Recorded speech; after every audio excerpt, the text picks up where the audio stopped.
Bon, et bienvenue, nous allons jouer une petite campagne de Human Interface, un jeu de plateau cyberpunk avec figurines. Un jeu dont les règles ont été revues et corrigées parce que la première édition elle était proprement injouable, c'est vrai. Un livret de règles très mal géré. Malgré tout, il y a eu des refontes de règles, une réécriture des règles, des modifications. Et on peut dire maintenant que le jeu est jouable. Il reste quelques petites coquilles par-ci par-là, mais le jeu est parfaitement jouable.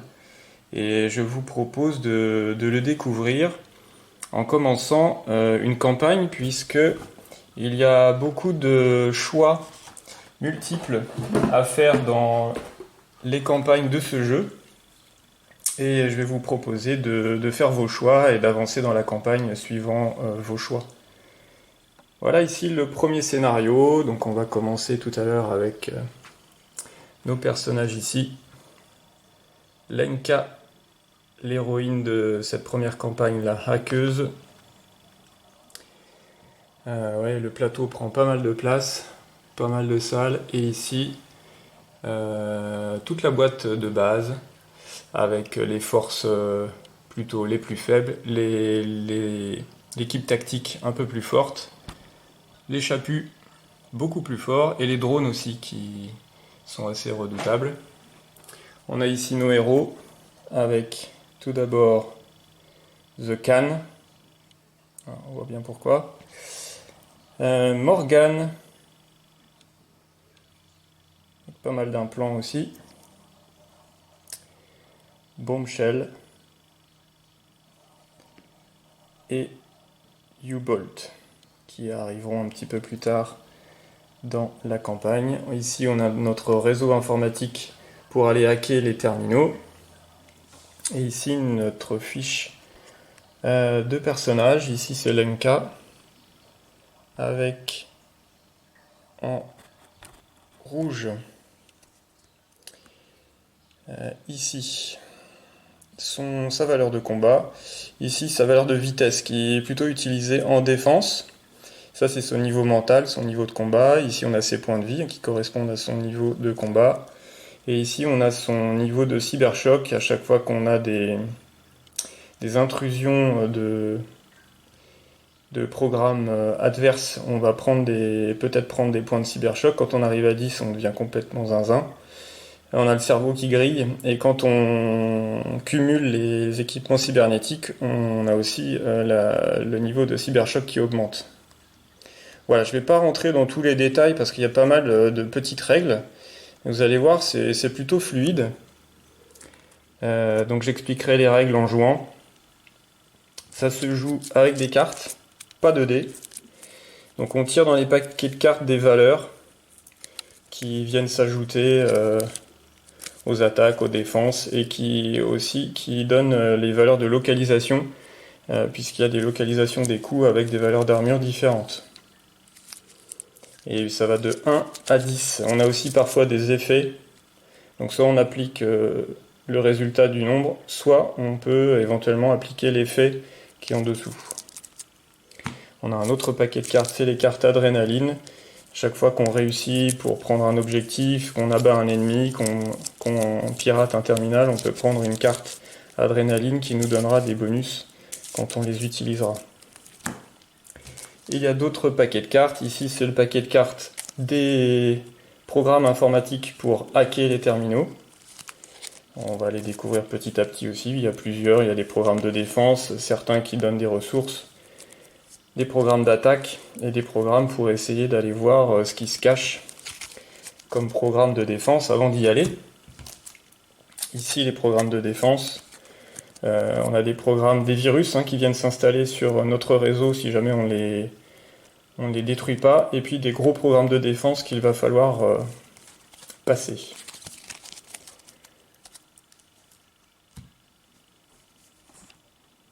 Nous commençons à la mission numéro 3. Les deux premières, c'est une petite introduction à l'univers et au système de jeu, donc j'ai décidé de les passer. Et on va attaquer directement dans le vif du sujet, parce que Lenka s'est fait attraper dans une de ses missions de hacking. Et là, elle était enfermée dans les cuves cybernétiques. On lui a implanté pas mal de choses dans la tête pour voir ce qu'elle avait découvert, etc. Et puis, on finit par l'escorter dans un autre lieu. Ici, escorté par un seul garde, ce qui n'est pas forcément une très bonne idée parce que Lenka, c'est quand même pas une débutante. Et donc, on va essayer de s'échapper de ce complexe et en essayant de trouver les copains. Et puis, en essayant de rester vivant. C'est le but de la campagne. Je vais vous lire le petit fluff du début de mission numéro 3. Le vent glacial redoubla d'intensité. Un frisson secouait son corps et en un instant tout avait changé. Le coprocesseur gérant son booster hormonal se mit soudainement en marche, lui envoyant un flux d'adrénaline. Ses paroxysmes s'intensifièrent et l'interface humaine reçut une solide décharge d'informations provenant de sa chair en éveil. Le système de contrôle lutta pendant une fraction de seconde, puis fut forcé de désactiver ses protocoles de défense. Après une secousse de données erronées mais apaisantes provenant du serveur central. Sa chance de liberté créée par cet allié improbable était claire. Il était temps pour elle de se bouger le cul. Le remboursement de sa dette viendrait après. De toute façon, elle ne croyait pas une seconde que l'inconnu viendrait chercher son dû un jour, peu importe. Ce qui comptait, c'était qu'elle soit à nouveau son propre maître. Ses paupières se soulevèrent lentement. Malgré sa grande fragilité, elle n'avait pas été attachée assez longtemps pour que ses muscles se relâchent complètement. De plus, l'adrénaline qui courait dans ses veines, mêlée à l'euphorie et à la colère, lui donnait un sentiment d'invincibilité. Comme si elle se trouvait encore dans le monde numérique, mais avec un virus faisant partout des ravages. Elle ne pouvait pas baisser sa garde, le danger était aussi réel que possible, et elle avait été dépouillée de ses armes et de son équipement. Heureusement, son esprit brillant était toujours en état de marche. Il lui a fallu quelques secondes pour se réveiller complètement, et immédiatement sa perception se transforma en un rapport de situation. Sa conclusion était simple, le garde de l'Opfort, désarmé, serait éliminé en premier. Donc l'objectif de cette mission, c'est de survivre, c'est déjà pas mal, et il va falloir essayer de sortir. Lenka n'a pas d'armes, son équipement cybernétique est désactivé, et ensuite, voilà, on explique tout le plateau, où sont les objectifs, quelles forces sont les terminaux, et on continue. Tant de possibilités. Lui donner un coup de pied dans l'articulation du genou, saisir son bras gauche et sa tête, puis tirer et le faire valdinguer. Ou pourquoi pas un étranglement en triangle, et lorsqu'il s'affaiblirait, lui tourner la tête jusqu'à ce qu'il soit mort. Bon, un étranglement ne servirait à rien, alors est-ce que je peux le soulever ? Mon arme manque tellement. Et c'est parti. Le garde n'est pas supposé attendre cette attaque. Il est donc considéré comme étant épuisé. Vous voyez que sa valeur d'esquive, parce que lui il va se défendre de 4, va passer à 3. Ils ont tous un point de vie, ça c'est les points de vie, mais c'est quand on joue en 1 contre 1. Là, tous les ennemis ont un point de vie. Peu d'armure, ça devrait pouvoir passer. Donc il est confus, Lenka va frapper en premier. Et elle va avoir droit de piocher 3 cartes et choisir la meilleure, alors que l'agent du Black Site n'aura qu'une carte. Par contre, si on perd tout de suite, c'est terminé. Et il faut absolument passer ce garde, et sinon on recommence la campagne. On n'a pas le droit à l'erreur sur cette action-là. Il faut s'en sortir tout de suite, d'un coup.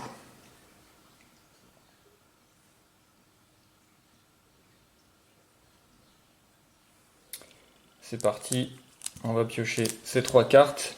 Donc elle a 5 en combat. Donc on va ajouter la meilleure des cartes à son 5. Ce qui sera un 5. ce qui nous fait un total de 10, pardon, 5 et 5, 10. Et l'agent, il a 3 en rapidité, auquel on va ajouter un 6, ce qui fait 9. Donc j'ai fait 10, il a fait 9, je gagne.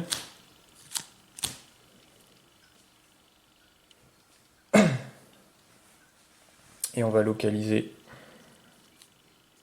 cette attaque 6. C'est une attaque. Donc vous voyez, il y a des localisations. Ici, 6. C'est dans les bras. Il a 3 d'armure. Et moi, j'attaque à 4 en physique. À main nue, on attaque toujours à 4 en force. Donc c'est plus que l'armure. Donc il perd 1 point de vie. Il est mort. Et tant mieux, parce que sinon on aurait dû recommencer. On défausse les cartes qui ont été utilisées tant qu'on ne tire pas de 10 ou de 1. Et si on tire un 10 ou un 1, ensuite on remélange. Elle peut donc collecter tout de suite ce premier jeton objectif et donc gagner une carte adrénaline. Ici, sa carte adrénaline, elle pourra changer le résultat d'une carte en additionnant un point. Une fois que le premier objectif est récupéré, je lis le scénario suivant. Il ne reste pas beaucoup de temps. Dès que les autres découvriront que j'ai étranglé leurs potes, ils s'en prendront à moi, en masse. Je peux voir la réserve, elle est toute proche. Il devrait y avoir des armes là-bas. Très bien, il y a l'ascenseur au bout du couloir, j'ai un plan. Je vais prendre son écouteur pour garder un œil sur leur position. Pensez à couper mon micro quand je me parle, ou quelqu'un va forcément penser que je suis taré. Mon objectif maintenant, alors j'ai récupéré la clé qui ouvre les portes sur le cadavre.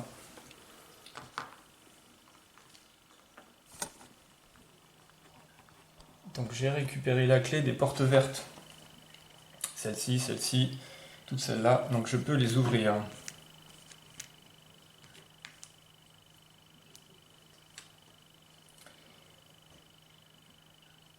Il faut maintenant que j'aille me rapprocher du second objectif qui est ici. C'est la fin de mon tour. Et normalement, à la fin de mon tour, il y a les renforts. Mais pour ce début de scénario, l'alerte n'ayant pas été donnée, il n'y a pas de renfort supplémentaire qui pourrait arriver par ces zones ici, là et là. Pour l'instant, tout est calme. Profitons-en. Et je vais commencer mon tour suivant avec Lenka. Et on va commencer à essayer de pirater des choses. Donc Lenka va gagner 2 points de ressources pour ses systèmes de piratage et ses programmes, et plus 1 par personnage, donc on gagne 3 points de ressources qu'on va pouvoir utiliser tout de suite pour payer des programmes. Donc on tire 5 cartes. Donc ici on a toujours une valeur pour l'installer en ressources, et ici une valeur pour le garder en fonctionnement si jamais on l'a installé sur notre réseau qui est ici. On peut installer 4 programmes, mais à chaque tour il faut payer le coût d'entretien. Donc on a 3 programmes de défense au cas où un virus vienne dans le réseau. On a ceci qui nous donne des ressources supplémentaires. Et on a un programme d'attaque qui a 2 en force, c'est pas terrible. Et j'ai 3 points. Je vais rien installer parce qu'on est au départ. On va essayer de ne pas se prendre de virus. Par contre, celui-là, je vais le garder. Et cela, je m'en débarrasserai tout à l'heure.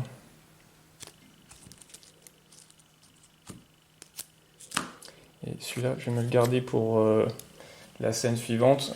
Ça pourrait être utile d'avoir des ressources.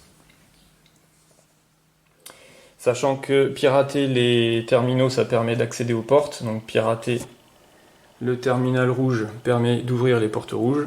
Le terminal bleu permet d'ouvrir les portes bleues et permet aussi de maîtriser la salle. Parce que quand il y a des tirs, Si on ne maîtrise pas la salle, on a des malus si on tire sur des ennemis qui sont dans ces salles-là. Si on maîtrise le terminal, on n'a plus les malus quand on tire sur les ennemis, mais par contre les ennemis, eux, ils ont un malus si on maîtrise le niveau tactique de la salle. Et ça, c'est grâce aux terminaux. Si je veux les hacker à distance, je vais avoir un malus de 3 points, donc c'est beaucoup, parce que les défenses, elles peuvent être de 6 ou 7. Je vais avoir du mal à faire 6 ou 7 avec mes programmes, surtout mon petit programme à 2 en force. Donc il vaut mieux que j'aille au contact et que j'en aurai pas le malus, et j'aurai peut-être plus de chance, et puis je vais attendre le tour suivant pour avoir un programme un peu plus intéressant. Donc début du tour, c'est la phase de hacking. Je ne fais rien de spécial. J'ai pas assez de ressources pour le moment. On va y aller doucement. Donc mes ressources non utilisées sont perdues. Maintenant, c'est les actions dans le monde physique. Donc on va se déplacer de 5, puisqu'elle a 5 en rapidité. 1, 2, 3. 1, 2, 3, 4, 5. Je peux ouvrir les portes puisque j'ai la clé. Je suis à côté d'un objectif. Je vais le prendre tout de suite. Et gagner une carte adrénaline supplémentaire de 3 qui me permet, si quelqu'un réagit, veut me tirer dessus, je pourrais éviter. Alors ça arrive pas souvent en jeu solo, parce que les ennemis ils ont toujours les mêmes réactions, c'est esquiver les attaques, et ils ne réagissent pas quand on bouge. Par contre, quand je récupère le second objectif, je lis la suite. Alors qu'elle courait dans le couloir, Lenka entendit une explosion. Un nuage de fumée s'élevait devant elle, clignotant à la lumière des coups de feu. Pendant ce temps, dans son casque, des bruits de combat s'entremêlaient à des malédictions nombreuses et familières. Confuse par la tournure des événements, elle cracha une question brûlante. « Qu'est-ce que vous faites là ? » « Hello !» Quelqu'un de l'équipe de secours pouvait entendre les cris provenant des coms de l'Opfort. Le bourdonnement, les cris et les impacts à travers le microphone indiquaient que quelqu'un à l'autre bout de la ligne le mettait en marche. « Qu'est-ce que tu veux dire par « qu'est-ce qu'on fait là ?»« On sauve tes fesses décodées. Ne te dirige pas dans notre direction, ils viennent te chercher. Même si on leur balance quelque chose de féroce, il y a des labos à ta gauche, tu peux y trouver... Merde, il m'a foutu un coup de pied, attends !» Une série d'obscénités s'ensuivit, puis du bruit d'un métal frappant un objet lourd. « C'est bon, je suis là. On ne peut pas rester sur cette fréquence, il y a un conduit de ventilation droit devant.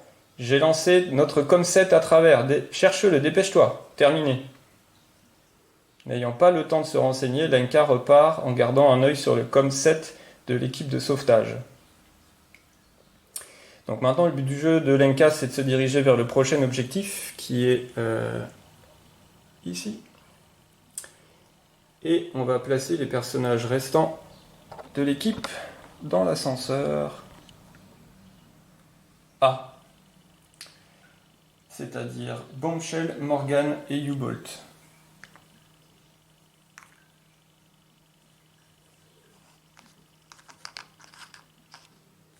Par contre, ils commencent sans équipement. La partie reprend normalement dès que le prochain objectif est atteint. On lira la suite. Alors, présentation des troupes. Morgan. Gros physique, une vitesse peu élevée, peu d'agilité, pas mal d'améliorations cybernétiques et un spécialiste plutôt du corps à corps, vous le verrez plus tard. Bombshell. Très compétente, des améliorations optiques et des armes qui font d'elle une redoutable guerrière. U-Bolt, c'est la snipeuse avec son arme qui lui permet de tirer plusieurs fois ou de tirer loin. Une grosse puissance de feu.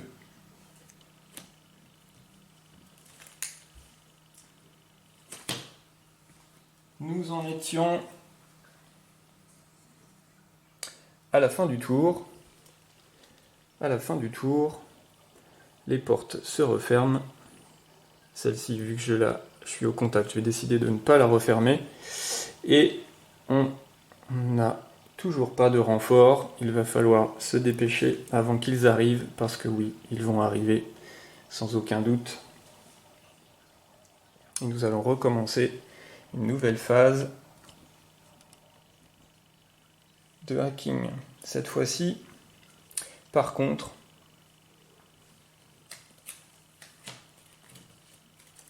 nous sommes 4 personnages, donc 4 points.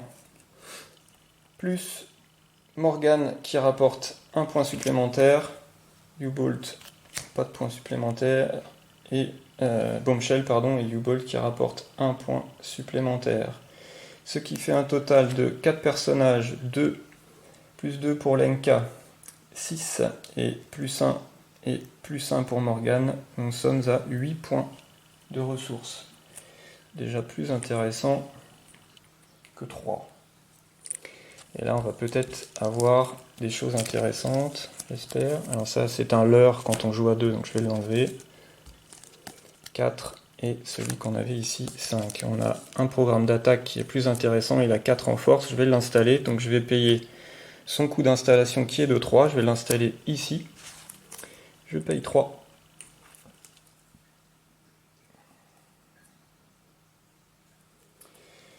Et je vais lui mettre un booster. On peut mettre un booster par programme qui me coûte 2 à installer et qui va lui donner plus 3 en force. Donc on aura un petit programme d'attaque qui sera à 7. Ça va devenir plus intéressant. Maintenant, est-ce que je tente un hacking sur un terminal, sachant qu'ils sont tous... ce sera toujours une attaque à distance, donc les programmes auront plus 3 en défense. Pour l'instant, il faut que j'aille chercher cet objectif, donc je vais me préparer. Je vais garder ça installé sur mon réseau. Il faudra que je paye le coût d'entretien à chaque tour, donc 2 plus 1, 3 points à chaque tour. Donc je vais me garder cette carte de booster qui va me donner des ressources pour le prochain tour. Je vais me défausser du reste et je vais perdre mes 3 points qui me restent. Je ne veux pas tenter de hacking pour l'instant. Je ne sais pas trop si c'est vraiment utile d'aller hacker la porte de l'ascenseur ici ou plutôt la porte du fond. Pour l'instant, mon objectif, il est là. Voilà, c'est fait. On va commencer les actions physiques. Bon, pour l'instant, c'est plutôt tranquille.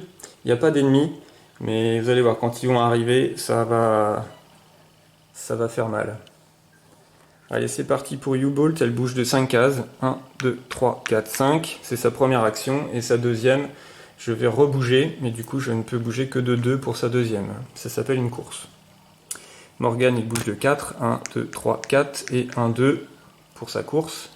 1, 2, 3, 4, 5. 1, 2 pour sa course. On va essayer de se rejoindre ici. Et Lenka, je l'enverrai bien tout de suite. 1, 2, 3, 4, 5. Pour prendre tout de suite l'objectif. Allez, on y va. 1, 2, 3, 4, 5. Et dernière action, je prends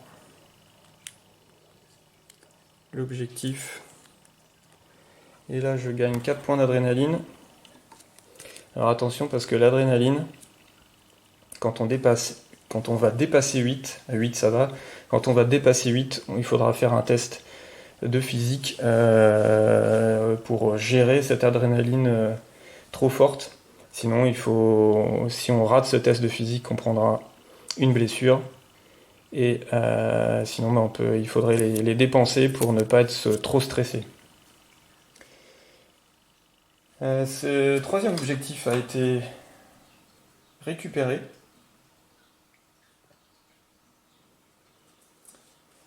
Lenka récupéra le communicateur près du mur. Tout en l'enfilant, elle jeta un coup d'œil au terminal voisin. Celui-ci était allumé et non sécurisé. Quelqu'un l'avait utilisé récemment et d'après le bruit des combats que l'on entendait dans l'ascenseur, il avait dû le laisser allumé.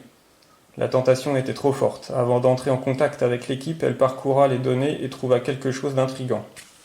Il s'avéra que la Nakamura Corporation débordait d'idées audacieuses et qu'elle se consacrait actuellement à un étrange projet. Mais avant qu'elle puisse en découvrir davantage, l'écran s'éteignit. Après un accès de rage et un coup de poing sur le clavier, un nouveau message apparut. Accès refusé. Pour plus d'informations, contactez l'administrateur, réseau, bureau 434. Son épuisement grandissant, Lenka se redressa avec résignation, chercha dans ses affaires et prit son arme. Elle se retourna et fit quelques pas. Coïncidence ? Impossible, pensa-t-elle alors qu'elle faisait face à une décision cruciale. Prendre l'ascenseur. Ici. Et éviter de mettre en danger l'équipe. Ou profiter de leur présence. Ici. Pour aller chercher plus d'informations dans ce terminal. Alors on va nous demander de placer un chaput vélo mécanique. Ce sont les robots de combat. Ceci, 5 en physique, 5 en vitesse, avec une bonne arme de tir, une armure à 4 et 3 dans les jambes.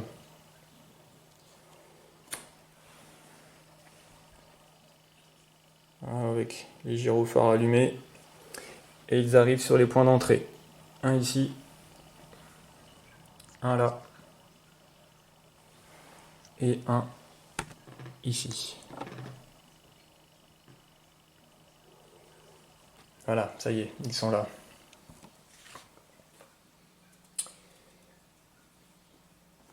Le niveau de sécurité augmente, et donc là il y aura des renforts à chaque tour. Deux chaputs par tour. Donc ça veut dire qu'à la fin du tour, s'il y a moins de deux robots de combat sur le plateau, il y aura des renforts qui arriveront. Les personnages récupèrent l'équipement des figurines Hop-Fort qu'ils vont éliminer. Donc c'est-à-dire que mon équipe là, qui n'est pas armée, va pouvoir récupérer les armes des robots une fois qu'ils les auront neutralisés. Mais il va falloir les neutraliser au corps à corps. Le joueur qui contrôle Lenka, c'est là qu'il va falloir faire un choix. Le joueur qui contrôle Lenka, c'est vous, c'est nous, doit faire un choix qui influera sur la suite de la mission. Mon premier choix à faire, l'option A. Aller pirater le terminal numéro 4, le rouge, pour rentrer dans la salle avec le terminal et là pirater ce terminal pour avoir accès à des informations sur les projets de la Nakamura Corporation. Option B. Les personnages se dirigent vers l'ascenseur B ici, qui se trouve au-delà de la salle de contrôle. Tous les personnages doivent y entrer avant qu'ils ne puissent se déplacer.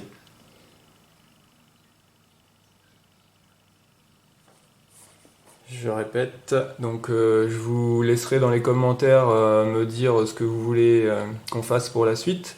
Soit on va chercher les infos en allant hacker le terminal qui est au fond. Donc il faudra hacker celui-là pour ouvrir la porte. Et ensuite il faudra aller là-bas pour hacker et prendre les infos. Soit on va FISA direction l'ascenseur pour se mettre à l'abri. Sachant que pour l'instant on n'a pas récupéré nos armes ici. Voilà le début de la mission de cette campagne de Human Interface. Rendez-vous à la prochaine, disons dans une semaine, pour la suite de la campagne. On va chercher les infos ou on se met à l'abri dans l'ascenseur. Allez, ciao!